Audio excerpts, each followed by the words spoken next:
Welcome to Red Zone DFS. Vinnie, Jimmy, tonight we are still one man short. We've got our man down in Central America. Joey Levine is still stuck behind enemy lines in Colombia. He had the positive COVID test, and they won't let him leave. So he's doing okay. He no make it on plane. Yeah, he no make it on plane. He tried to be on the Wi-Fi where he's at, little bit spotty. We tried. We tried. But yeah, it's okay. So look, we're at week 17. Normally this would be a throwaway week, but new rules. We're playing an extra week this year, which I love, and there's a lot of competition. Barely anything is really locked up. Few teams have guaranteed themselves playoff spots. You know, I think Dallas and Tampa Bay are the only two who have secured their division wins so far.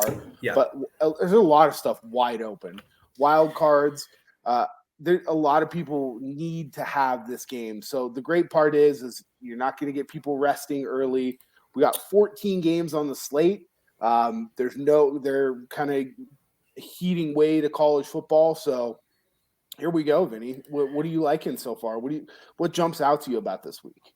Yeah, I mean, obviously a huge slate, right? Like, so I think the one thing that's great about these, I think there's pluses and minuses. Huge is, you're not going to get too much chalk, right? You don't have to play really that game too much, which obviously can affect or, make a negative impact on like who you play and getting your brain on that one. But I think you can avoid that because it's going to be so spread out this week.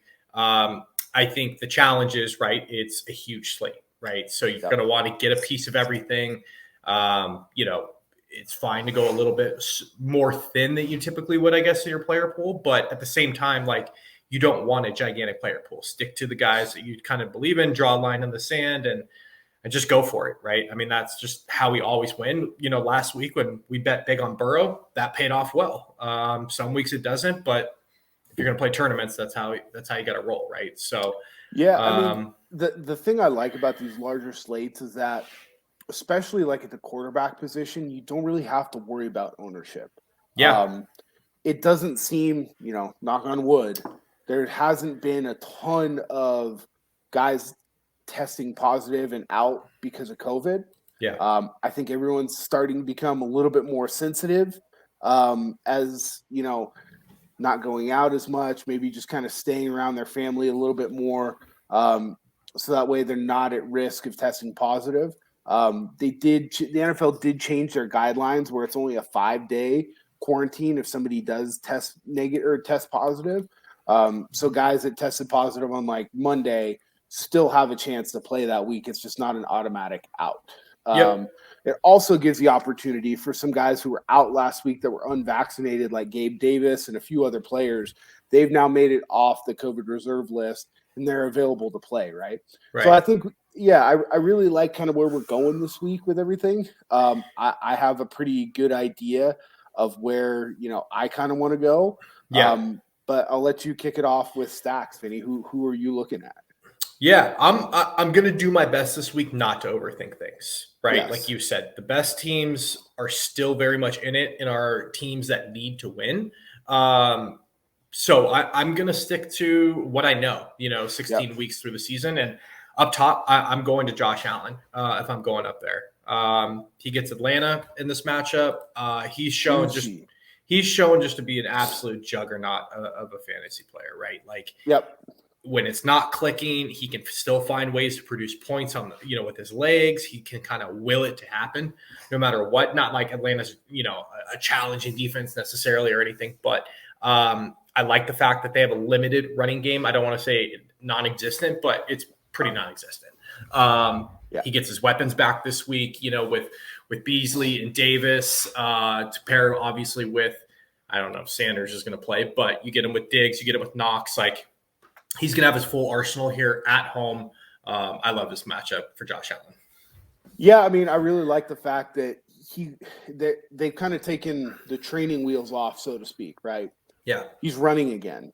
And I think that they're at the point in the season where, like, he just has to, right? They're in must-win games. Yeah, I mean, dude, they're 9-6. Like, they're not. I know. They're fourth right now. Like, I don't know. Like, they could lose this division to New England, right? And hell, Miami's charging. Like, they could be a wild card team if they don't win this game. Yeah, I mean, look, a lot of people mid-year were saying, like, hey, really starting to question, like, hey, is Josh Allen, like, the guy that is going to help me win my fantasy championships in Week 17? Right. They're being kind of conservative with him. He's not running the ball a lot. It's because they didn't really have to. Yep. Well, now they're in a position where it's like, look, whatever we have to do to win, we're going to do it.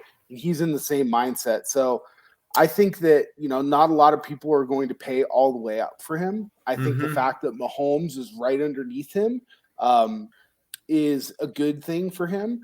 I think that a lot of people would rather say, oh, man, I'll just pay $200 less for Mahomes. Yeah. But Mahomes on the road, yep. I don't think that he has the same sort of ceiling this week that Allen does, just because Allen is now running again. So I really like that.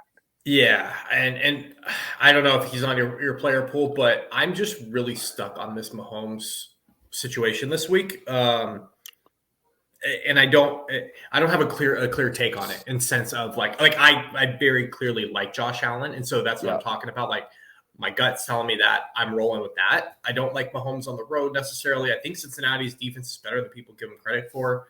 I can also see this game just being a weird game with super high expectations and not like shooting out to the way people think it might. I think that there'll be a fair amount of scoring in the game. I think that Cincinnati's defense, if you look at the home and road splits, they play much better at home. They have a pretty good pass rush this year too, so they can get after Mahomes a little bit. And the MO on Mahomes is, if you can kind of rush, he's not going to move around a whole lot, right? Yeah. So Mahomes is one of those guys where, look, I don't ever fully fade Mahomes because he's Mahomes. I'll have one lineup with him with the Chiefs stack, and I love the Bengals this week, so I love the run backs on the other side. But for me, if it's not going to be Josh Allen, I'm going to go to Kyler Murray at 7,300. Interesting. I had some thoughts on him, but yeah, I was stuck there too. So let's hear it. So that they're much like the Bills. They're now in must-win mode too. They were cruising for so long. They've dropped these games. Kyler's he's healthy now. He's running around a little bit again. He had that one big run last week, which kind of tilts things out, but he's got the opportunity for that. Yeah. The last 4 weeks since he's came back, he's gone for 59, 61, 3, which is not great, but 74 yards. Yeah. If you give me the opportunity and the upside for those kind of points, I mean, even last week against a really good defense in Indy, he put up 22 points. And I don't think, Dallas loves to bring pressure. I think this is a classic guy that some of those Niners teams that Kyler Murray would just beat up on just because he can run. I think Dallas could be kind of open to that as well, because they bring a lot of pressure, right? So I like Kyler. I don't think a lot of people are going to play him this week. I think a lot of people are going to play Stafford right below him. And I think, a lot of people are going to play Brady, obviously, because he's playing the Jets. I think he's kind of in a nice, happy middle there, where he's a guy that I want to have a fair amount of exposure to. And again, the nice part about this week is you don't have to have him in 25% of your lineups to be over the field. Right. He's going to be like 6 to 8% owned max.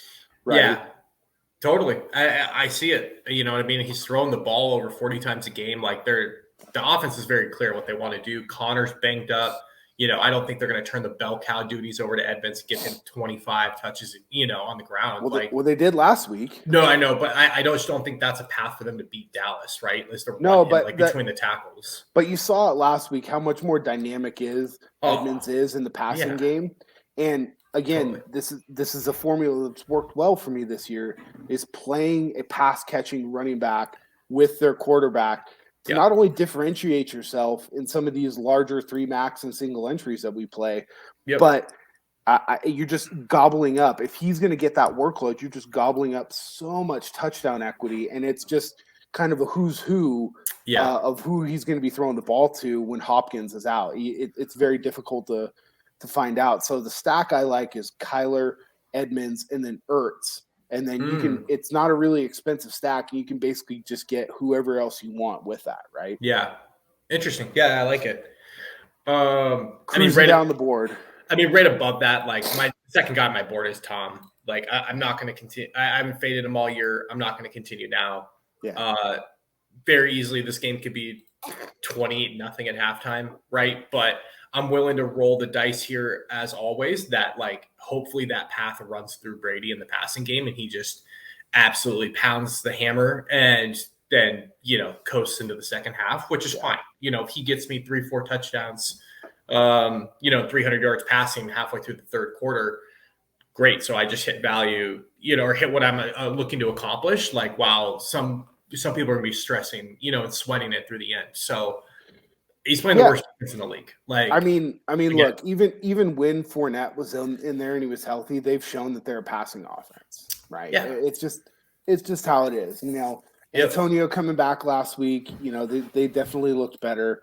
Yeah. He just adds another dimension to that. I still like Tyler Johnson in that stack as kind of a sneaky punt play. I like the run back options on the other side. Michael Carter has shown that he's going to get the lion's share of the work, especially in the passing game.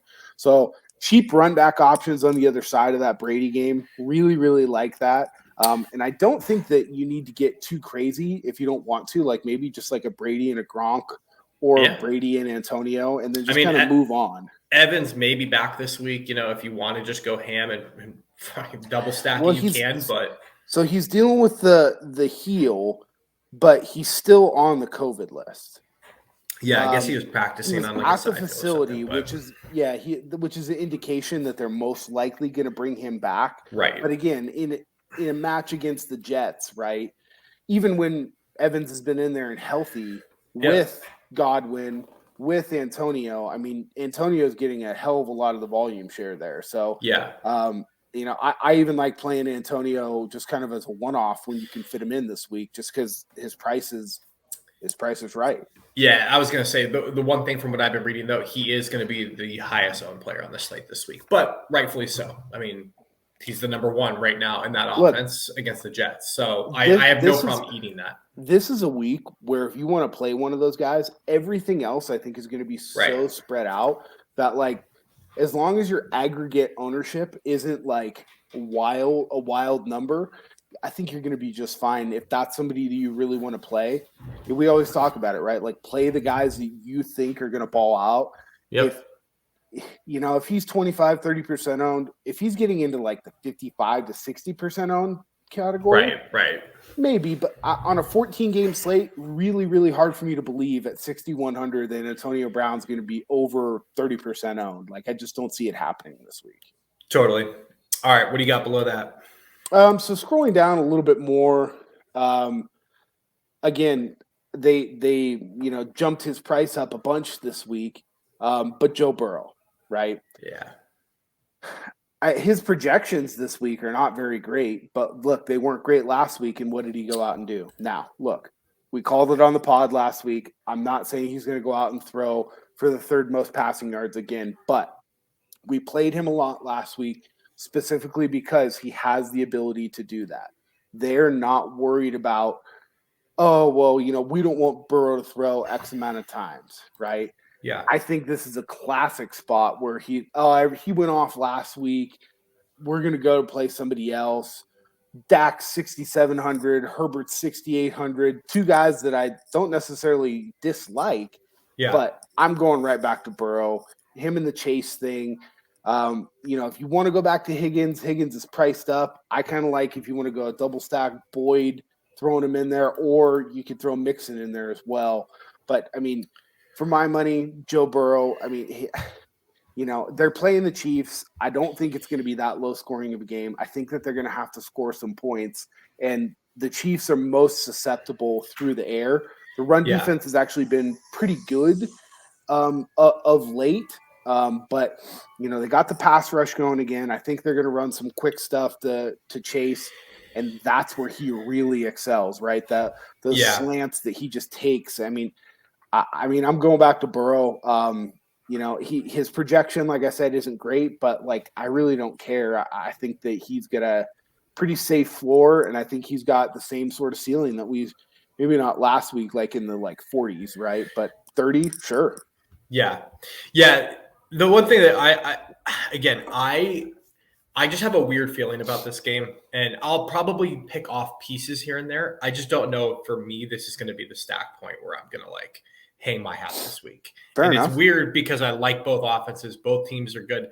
I just see this as being almost two heavyweights kind of slugging out, but I don't think it's going to be like the shootout people project. I could be totally wrong. This game's, now that I say that, it's going to be 42-38, but I'll definitely have pieces for sure. It makes sense. So, well, who do you like in that next little range from 69 down to 59?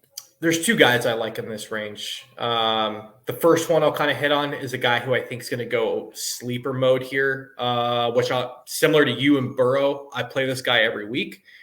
He had a down week last week and still put up decent numbers, and that's Justin Herbert. Another team that has to win.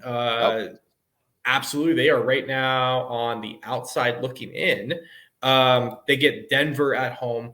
What I like about it is Denver does have a good defense, but their run defense is what's awesome, right? Yes.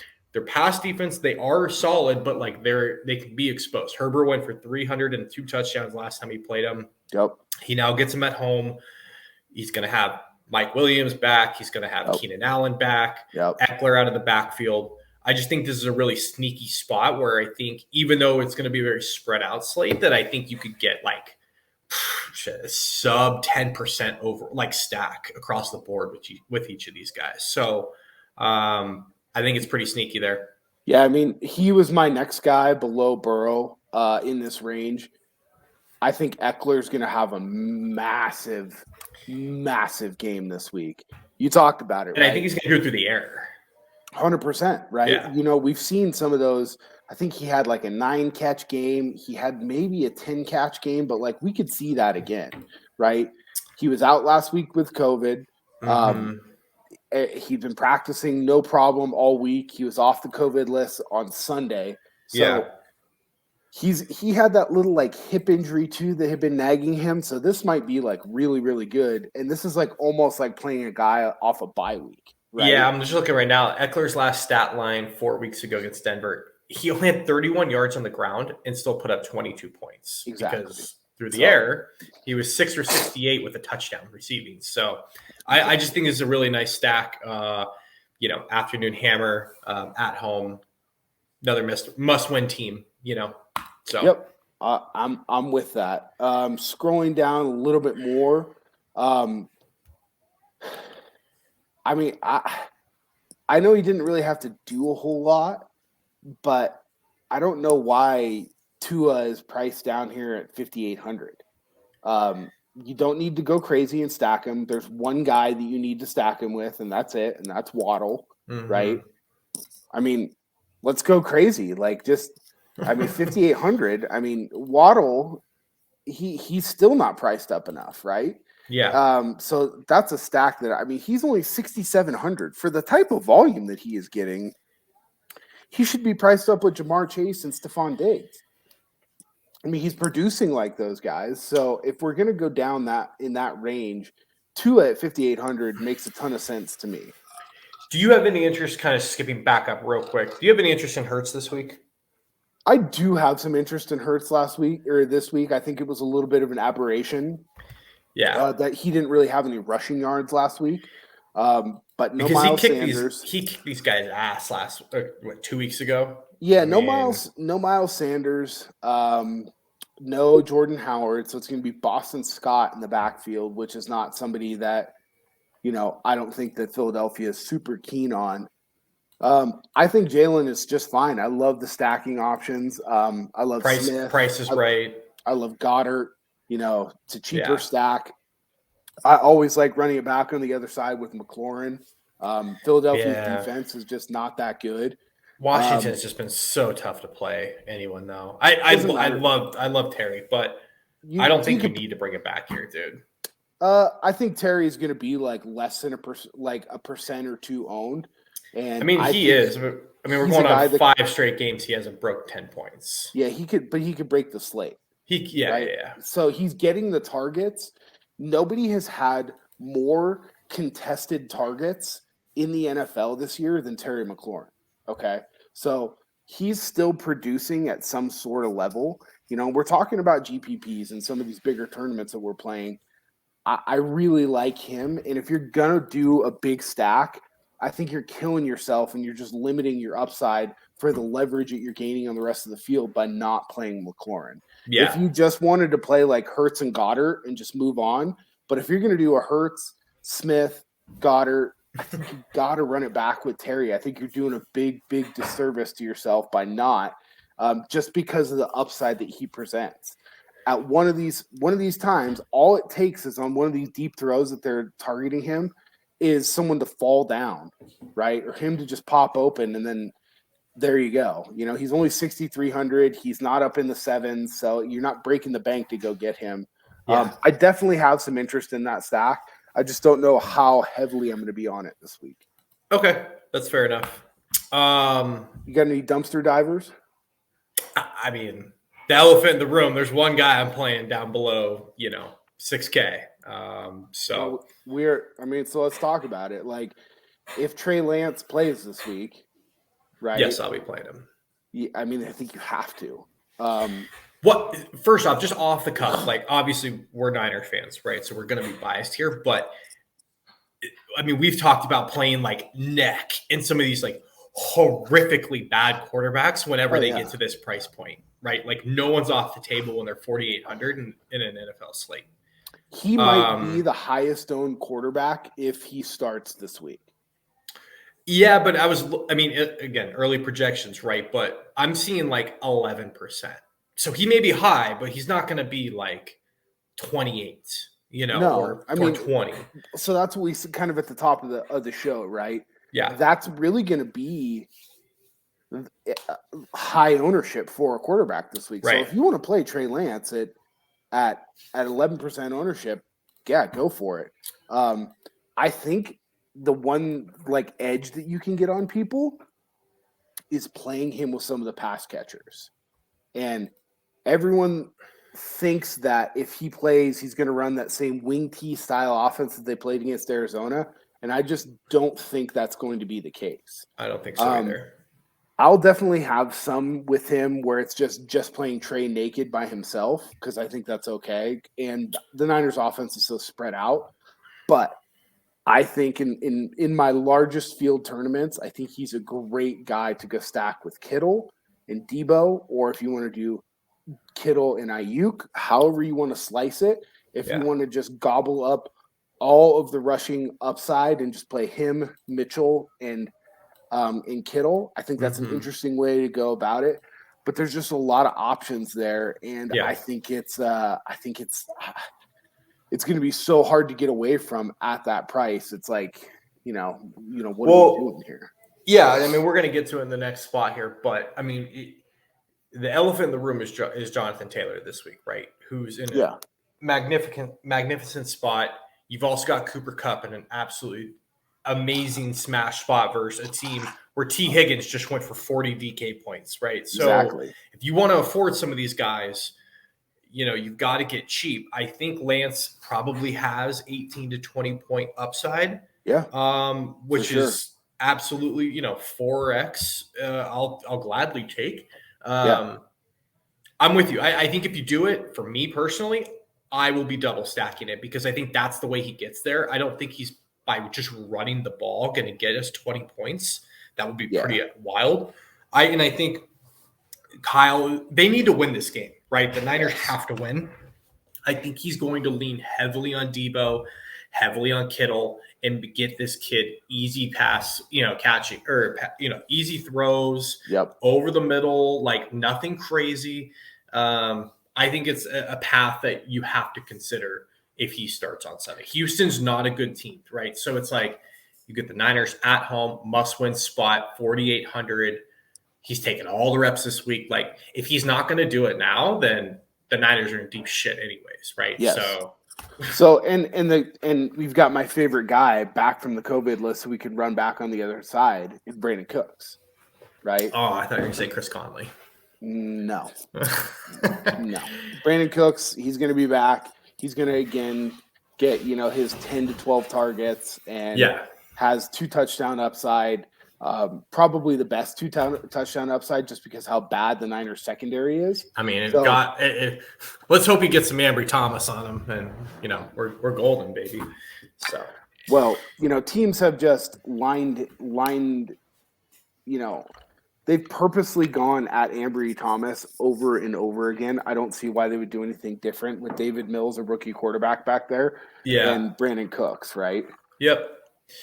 But that does it for me, man. I mean, I think that pretty much wraps up my quarterback player pool, which, again, I seem like I have a lot of guys here, but it's a 14-game slate. And some interesting thoughts just real quick on it is, I heard this is an interesting week. I think play, obviously, the big main slate, play your tournaments, play whatever. But you can very easily break this slate into 2, right? Yep. You could play a lot of morning slate only. You could play a lot of afternoon slate only. I think it's an interesting slate just to kind of get different and get weird and away from the masses, right? This is going to be a very high-scoring week with this many games. So just be cautious of, expecting to play $3, 200,000 person tournaments and take it down, right?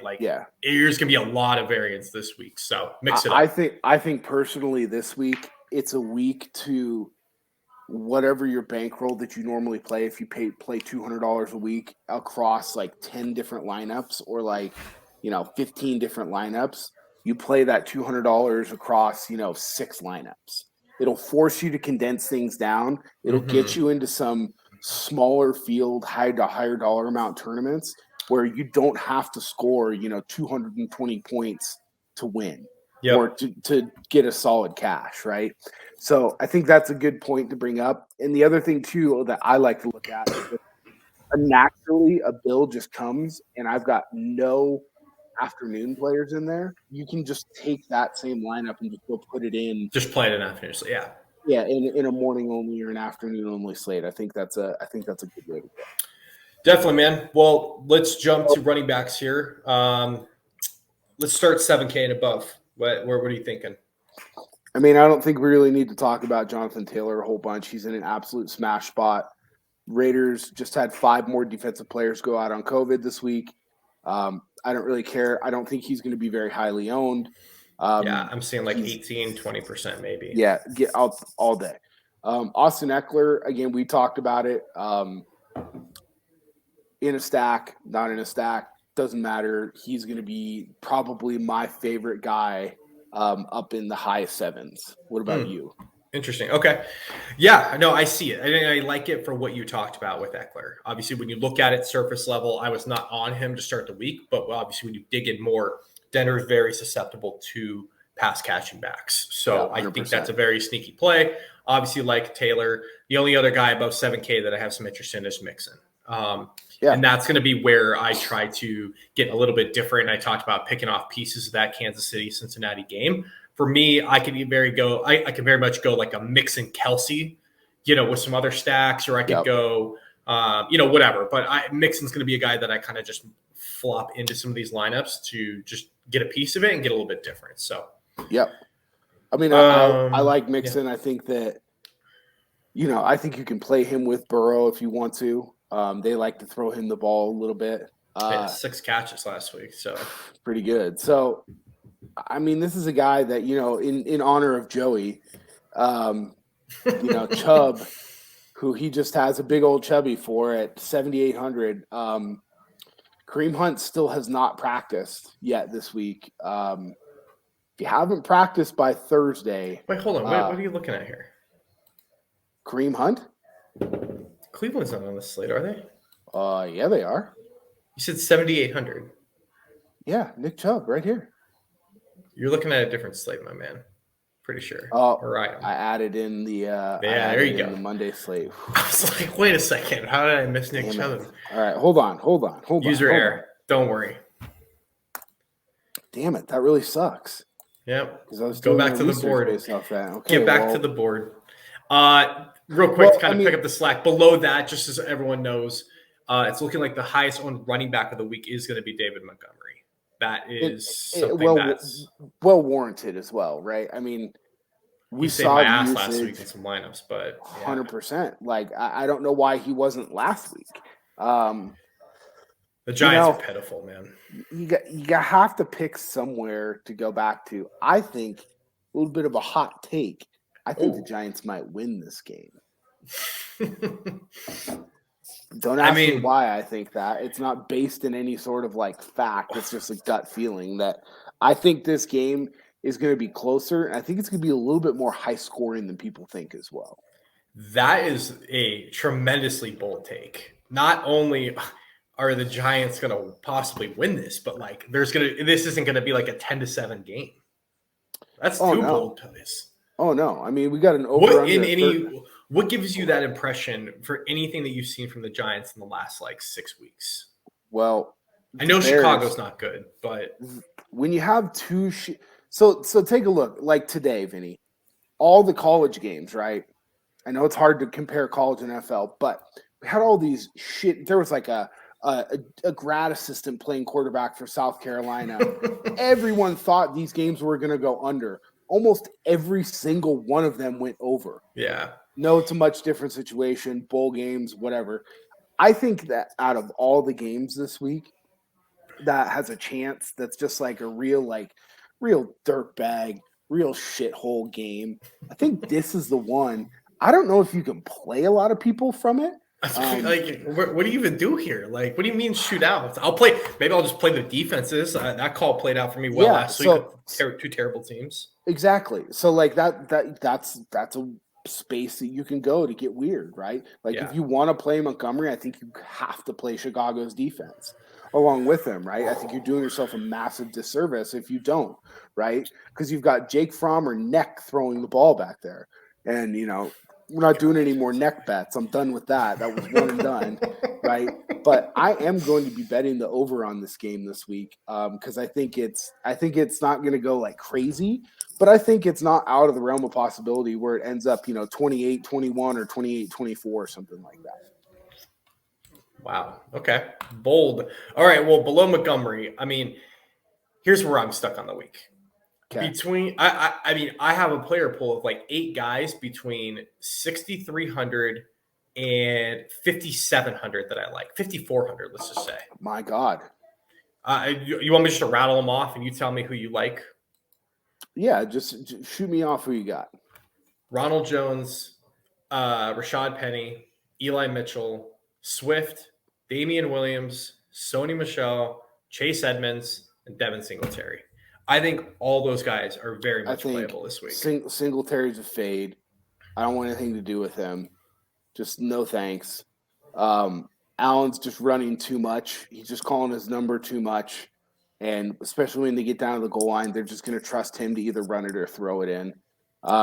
Swift, I have a ton of interest in. He'll be in. He's certainly in my – it's just way too cheap. Coming off an injury. He didn't play last week. I actually like that they didn't force him to play last week so that way he can be ready to go this week. I think that is a positive. Ronald? No, I don't see like I'm big on the Bucks passing game. He's just too expensive at 6,300. I get why he's quite a bit. Get why he's priced there, right? Because Fournette's out. But if you're telling me that I can play, Montgomery for $200 more, or drop down and play Saquon for 6,000, Elijah Mitchell for 6,000, or DeAndre Swift. All right, those are like 3 guys. All right, I'm scratching Rojo off. Sony Michel at 50. I think he's in a pretty good spot. I would rather play Darrell Williams. I think this week, CEH is out. So he's not going to be in there. They have a few other guys, but Darrell Williams is the guy that Andy Reid and Eric Bieniemy know and trust. He gets a lot of work. No, Darrell. Which Williams are you talking about? Darrell Williams, Kansas City. Oh yeah, I'm sorry. Okay, I'm sorry. Who the hell are you talking? I keep saying Damian. He's on Chicago. Darrell. I got you. Okay, he can pass block really well. He plays in the 2-minute. I think that he is a massive steal at 5,800. I think he's going to get a lot of volume this week, and he might be one of my favorite plays this week. And then the guy right below him, we talked about him, Chase Edmonds, right? Yeah. He's limited, but I mean, he's fine. They're just making sure that they're not going to over practice him. But at 5,700 in a game that I think is going to be a little bit of a shootout and may have a chance to be the highest scoring game on the entire slate, I really, really, really like him. And Vegas agrees with me, by the way. They have the highest total in this game of the week at 51.5 right now. Just a half a point higher than the KC and Cincinnati game at 51. Yeah. So those are my guys in that range. Anybody you disagree with, or is there anybody lower that you've taken a look at? I mean, the only guy below that really that I think you could go to that you don't have to is Michael Carter at 5,100. I mean, he's just I got a little nervous his first week back from injury when he was splitting touches with Kevin Coleman. I was like, come on, guys. But last week he got back on track. He took back over the main role, delivered with 17 points. I mean, he's just a really good player. Like, the Jets should be playing him, every down if they can. He went down $100 from last week, so that's cool. Maybe they saw the matchup versus Tampa, but he's like the only guy I think is playable in the Jets, really. Maybe Elijah Moore, but that's pretty much it. Anyone you got below that? Or like down, like low? I mean, what do you think about it? Are you going back to Sex Rex? No. The 2-touchdown aberration from last week? That was like this must be wrong, but I thought I read that was like his only 100-yard rushing game in his like career and like 8 years or something wild like that. I mean, why would it be? I mean, he played on the Patriots and then he played on the Broncos, I think. He was in like 3 back timeshares the whole time. Then finally last week against the Chargers and their abysmal run defense, he just like goes crazy. So maybe that was accurate. I thought I heard that and I like double took. I'm like, that can't be right. Like, guys played 10 years. I mean, shit. I mean, it might. That's really no. Bad. I will not be going back to Sex Rex. I mean, it's a thought.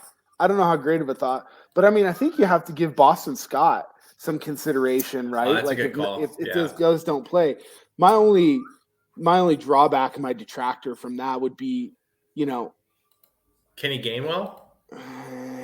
Yeah, he's banged up too. He's got some he did practice in full on Thursday. I mean, it's going to be a split between Gainwell and Scott, right? Which is okay, but I need to 100% know that Jordan Howard's not playing. Because I don't think nothing's going to trigger me more on Sunday when Jordan Howard punches 2 in. He was. If he is active, you will get me playing 0% of him. Let me just look up real quick. Because I think he's questionable, but I'm just going to scratch him off. If I see Jordan Howard's out, maybe I'll plug Scott in 1 or 2. But all right, cool. That was my only thought. Way down there. Yeah. All right. I like it. I mean, Alex, my only other thought was Alex Collins practiced in limited fashion for the Seahawks. Yeah.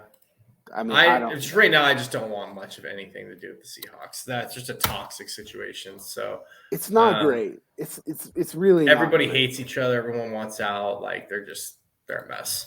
All right, we're running a little bit long here. Receivers that are one-offs. All right, I've got some good ones. Fire away. I mean, obviously, I don't think we need to really talk too much about Kupp and the guys up there. I think if you have to choose though, would you go Taylor or Kupp? I don't think you can get them both in a lineup. I think you can. If you go Lance like Ayuk, I think you can. There's enough value. All right, but if you had to choose, would you go Kupp or Taylor? I think I would probably go Kupp. Okay. But There's so much value at running back. It's not a big difference, right? Because I think that especially with Carson Wentz being out, they have no problem giving him the ball 30 times. I know. Like against a COVID-ridden Raiders defense that is just okay. And the Raiders actually have really good pass rush, right? So like, I mean, we've seen Taylor have not so great games. Like Cup's floor is 20 to 25. Yeah. Which is wild, The only other guy that is like toward the top, I think, is Waddle, right? 6,700. Your favorite one-offs? Yeah. So I think my two favorite one-offs from the top that we haven't talked about in stacks or anything like that would be AJ Brown, Waddle, and then Renfro. I think are my three. What about you? Okay. Yeah, I have some interest in Waddle for sure. I do like CD Lamb quite a bit. I have Renfro too, but nothing. I mean, I had Lockett in here, but again, like I just don't want any piece of the Seattle freaking offense. Dude. Yeah, I'll just pass on that. So going down, AJ Brown's interesting though. I mean, he looked like a freaking man child, but Miami's defense is good. So I think Miami's defense is good too, but I mean, if they're just going to force feed him the ball like the Miami did Waddle against the Saints, pretty good defense, he's going to produce, and nobody is going to play him at 7,200. Everyone's going to play CD. People are going to play T. Higgins after that monster game last week. People are going to play Waddle. Totally. But going down, who do you like in like the 6,000 and below range? I think barring weather and what we were talking about pre-show, Tiny Hands doesn't have to play in the rain. I do like Amon St. Brown.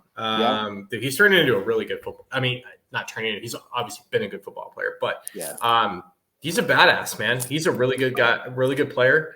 If Goff's back, I mean, shit, this guy caught 26 points with Timmy Boyle last week, so I think he's got to be considered, right? So yeah, I like that one. He's priced up. No one's going to play him. Cooks is obviously my guy. If we're going, I think you got to consider Pittman a little bit, especially if you're going to be on that fade train of Taylor. Not fade, but if you're not going to have him in a lineup, he's definitely someone you should keep an eye on. Are you rolling back to your boy Tyler Boyd this week? I'll definitely have Tyler. He's too cheap, so I'll have him in Burrow stacks. He's a big play Boyd. Yeah, he's a great run back as well. I think Higgins is going to demand some sort of extra coverage. Same with Chase. And Boyd could easily be the man that's there. Like, hey, look, if Tyler Boyd's going to beat us, he's going to beat us. Yeah. I actually like as a one-off for his price. I know the QB situation is just a fucking mess, but DJ Moore, he's the only guy, right? He has the one of the lowest bust rates, so he's got one of the lowest floor or best floors this week, just because that's all they got, man. I know. So at 5,600. He's got the ability to score 25 to 30. And if he does that, I mean, that could be a game winner for you. Well, I got a guy below that I think pops for, I'm going to say at least 150-yard touchdown. But I think he bombs one this week. And that's big man Van Jefferson. You're going Van. Okay. At 5,300. Okay. We've seen Baltimore just get blasted every week through the air. Yep. It's tough to I don't know. I'm debating on Stafford this week. Obviously, Kupp's a great play, but I think he's going to have opportunities to absolutely take the top off of this defense. That's just in shambles. So I think Van pops a 50-yarder plus this week. I like it. In that same game, just on the other side, I think Rashad Bateman is a guy that I have a lot of interest in. I have him in my head too. Yeah, 4,800 is just way too cheap for the volume that this guy is getting right now. I mean, there's two people that are a part of that passing offense, and basically the entire offense is it's Bateman and it's Andrews, right? Yeah, those are two guys that I think are just fantastic options this week, and it's going to be really, really tough to ignore them. Yep, no doubt about it. And then below that, man, I got one guy that I have interest in. The rest of I've debated on, and that is can't believe I'm saying this. He's becoming like a main priority in this offense and like a decent player for them, and that's Zay Jones. Okay. So we have different dumpster dives. All right. Last 2 weeks, Zay Jones has had 8 targets and 9 targets. We know Indy's a pass funnel, right? Like, they're probably going to be trailing. Carr is going to continue throwing to him at 3,900. Like Edwards, who was supposed to be a mixture of Terrell Owens and Randy Moss, I've heard before the season, has gotten about 1 target a game. He just can't get separation. No. I think that they want to try and get him the ball. He just can't separate, and it's just killing people. So Zay Jones, double-digit points the last 2 weeks, major targets. He hasn't even been scoring touchdowns. So if he pops one in at 3,900 there, you're talking 17 to 20 points. Like, I think he's a great play. So my guy at 3,700, who actually has become like a fixture of the offense, is Braxton Berrios at 3,700.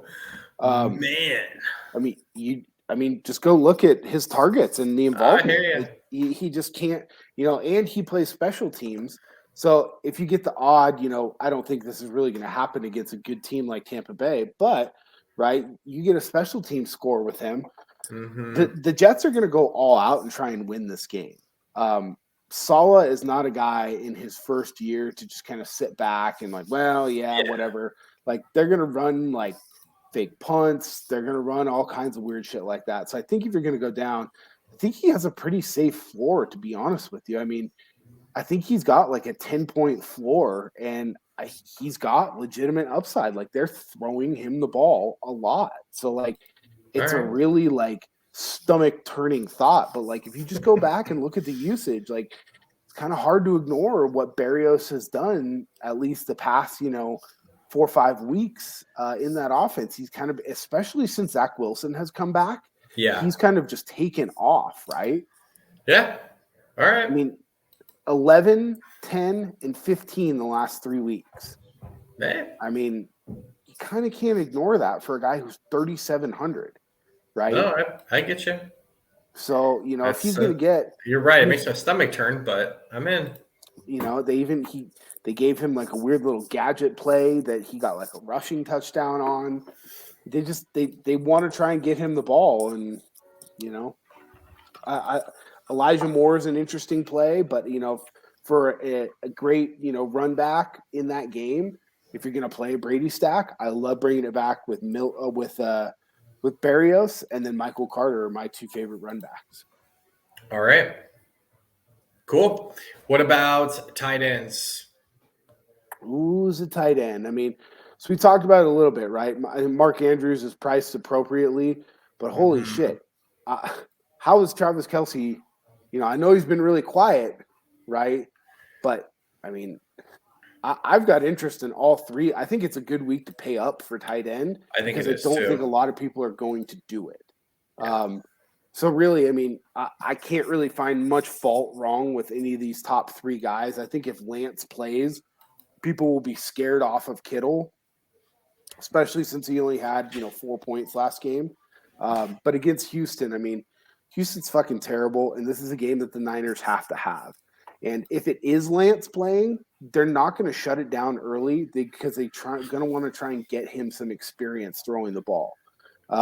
So I think that, any one of these guys, I think Mark Andrews is probably going to be a little bit lower owned just because of how highly priced he is, but you can't ignore the type of attention that he's getting in that offense right now.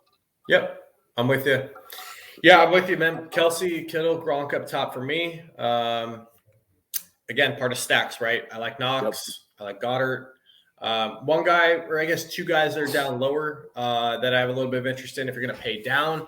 Gerald Everett, 4,100 for Seattle. I know I don't want much of that, but he's still a guy getting 8 to 10 targets a week because Russ has just phased DK Metcalf out of the lineup outside of that one play last week. And then Cole Kmet, because Jim, your prediction of the Giants and Bears game popping off, he's got to be a part of that, right? So yep, I think Kmet's a fantastic option this week. I think 3,400.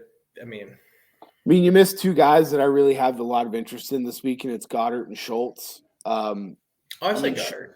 Schultz is is the touchdown machine around the goal line because they have so many other weapons. So when they run those little play actions, dude, his touchdowns, there's nobody within like 20 yards of the guy.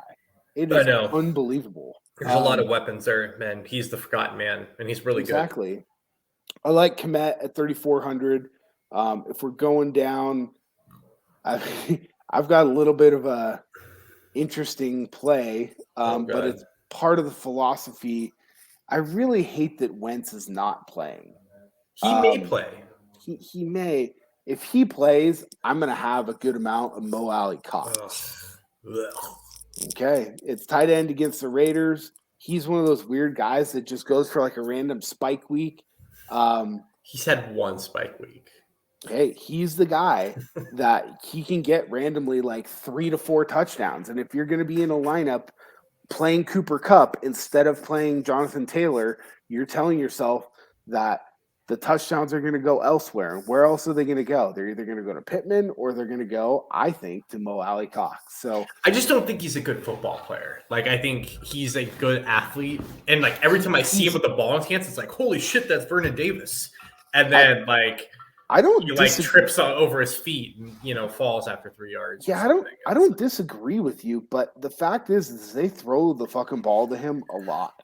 They more than they should probably, but all right, I'm with you. He's cheap. And then if you're looking for a real shit stabber punt play at 2,500, the dead man Daniel Brown has been the guy for New York.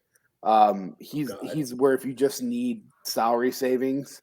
He's got like a floor projection of like 8 to 9 points this week in a pass funnel against Tampa Bay. See, I think an interesting play down that 2K is you can go Brevin Jordan at 2,800. Yeah. He's seen 7 targets in 4 of the last couple of weeks, like 12 points and 9. If Fred Warner's playing, that's true. That's not a great play. And then Dre Greenlaw is now going to play this game, it looks like. Yeah, it's probably not an ideal spot for him. He's a much better cover linebacker than Al-Shaair was. So I get it with Brevin Jordan. I don't think this week is the week. I think next week, which is the last week you have a chance to play Brevin Jordan this week, would be a better week. But yeah, that's it for me for tight end. All right. Move on to defense. All right. Give me your low-to-blow defense that is your hammer spot. Detroit Lions. Oh, dude. It's too easy. All right. The kneecap Dan Campbell is going to come out hot. Yeah, I mean, look, the thing that, Dan Campbell, people give him a lot of shit. The players that are in that locker room are clearly responding to it. And they play hard, yeah. They play hard every fucking week, and that's really all you can ask for. Dude, they play harder than Seattle. 100%. Seattle's a fucking mess, right? They're going to go on the road. They're going to say, if the weather's going to be shitty, Russ is doing weird stuff with the ball. If I'm going down low, 2,400 for Detroit, you can pair it with Swift, right? So you get that correlation in there, right? Where if they get a turnover or something in the red zone, then they're most likely going to give the Swift, and then away you go. So, I mean, that's kind of where I'm looking down low, and I don't really have much interest elsewhere. I'm basically just going to play them unless you have somebody else that you can talk me into here. I mean, it's going to roll kind of into my bold predictions. So if you want, I can just. Yeah, that's fine. You can do that. I think this, similar to the tight end week, I think you're going to see a defense break the slate. I think it has, but okay. I think it has the potential for that, and it makes me really nervous about. Like I'm with you. Detroit's my favorite defense, but it makes me really nervous that we get the Patriots defense at home versus the Jags and Tampa versus the Jets. You got Philly's defense who's been playing better versus Heineke. I don't know, man. I'm not too worried about Washington's defense, but I'm really worried about the Patriots here. Like, well, I'll go back. I can't pay that much for a defense. I just can't. I know. I'm just telling you, like, I would not be shocked to see like New England throw up a 20 spot here or something. The Chicago Bears. I have them 3,200. I think that's where your spike comes from. So much for your shootout, but I guess it technically could still shoot out. We talked about it, right? I think that like a pick 6 or maybe 2 from a horrible Giants team is certainly in play there, right? I think the Giants had the better offense overall, but the other spot the other spot right around that zone that I was eyeing a little bit, I think could be a good bounce back week that no one's going to play is New Orleans at home versus Cam. Yeah, I think I could see multiple sacks. I could see multiple picks, one of them being taken to the house or something. Like that place is going to be rocking down there in NOLA. Like New Orleans is a must-win spot or they're going to lose a playoff spot. That might be it, dude. I would much rather play one of those two than go all the way up. I just don't like paying up for defense. It's like you have to get a spike game in order for a $4,300 or a $3,900 defense to make. I hear what you're saying. My reasoning and thought process behind it, we always talk about like telling the story, right? And it's like I think the Bucs and the Pats are going to get out to huge leads on these two terrible teams. That's going to force Lawrence and Zach Wilson to just absolutely have to like throw the ball, and that's just a recipe for disaster. These two guys have not played well all year. But that's I fair. hear I do think the Saints are in a really good spot. The Bears are in a really interesting spot. I also have the Colts on here. I think they very easily could put a lot of pressure on Carr. He's not someone that turns the ball over a ton, but I think they can smother it pretty well. I've got the most interest, I think, in paying up for the Niners just because of the amount of pressure that they generate. But what happened to your boy Davis Mills? Well, look, I think Davis Mills is actually pretty fucking good. I know. Actually, you know what, dude? This is it. I'm looking at it here. Carr, his last 3 games, has thrown a pick in each game and fumbled the ball in each game. Yeah, I don't know if that's like the best like thing like that. But you're telling me like that's going to continue. Well, 3 games in a row, he's had multiple turnovers. Like that's not great. And now if Jimmy G plays, should we be playing the Texans? Yes. I play the Texans anyway. Not now. I'm saying I usually play the Texans. Texans are at 2,600. That's expensive. See, I would just rather play the Lions at 24. Yeah, I mean, I. What's expensive for the Texans? The Texans are usually like 2,200. Where the hell are the Colts? Yeah, see, dude, the Colts are 2,900. Like that's a pretty good spot there. I could be into that. All right. But, I mean, really, it's going to be Detroit unless I just happen to end up with a lot of extra salary that I can get up to. But really, I mean, I'm not going to prioritize going up to pay up for it. Okay. I'm locking it in here. It's the Saints or it's the Colts. All right. Marking my words, that's one of my bold predictions that one of those teams goes for like 15. But fair enough. All right. What do you got? Bold prediction? Let's do it. That was a semi bold, but Terry McLaurin, 25 or more points this week. Whoa. That is coming out of left field. He has not broken double digits in like 2 months. This is what they're called bold predictions for a reason, Ben. Ooh. I think we're going to see some wild shit this weekend, man. I'm just telling you. I think we're going to see a running back in the 5Ks absolutely explode. Like you said, Darrell Williams. That could be. It could be Chase Edmonds. That Darrell Williams was my second choice for the explosion for the bold take. I think you can see one of those, man. I also, I'm going to stick with those. I think you see a defense and a low-priced running back shake this slate. Come on, put some names on it. That's not bold. You got to put some names on it. Who? Well, I need to see if Connor misses. I think it's Chase Edmonds.